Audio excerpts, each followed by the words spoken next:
If your refrigerator light turns on but the unit isn't cooling, it can be frustrating. This video will help you understand why this happens and how to troubleshoot the issue. It is important to understand that the light and the cooling system are independent. The light is part of the electrical circuit, while the cooling relies on a separate thermodynamic system.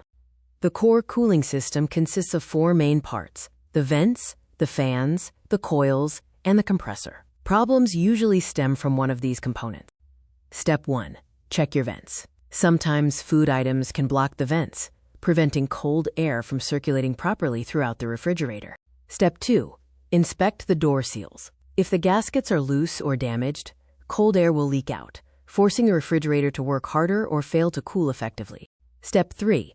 Clean the coils. Dust and debris buildup on the coils acts as an insulation layer, trapping heat and preventing the unit from cooling correctly.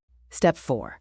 Listen for the fan. The evaporator fan is essential for moving cold air from the freezer compartment into the main fridge area.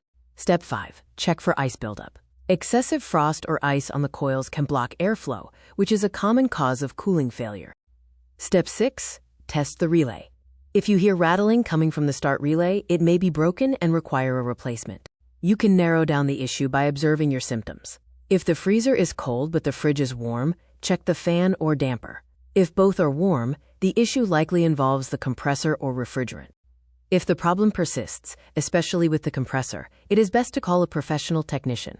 Repair costs for these components can vary significantly. Thank you for watching. If you found this video helpful, please like, subscribe, and share it with others.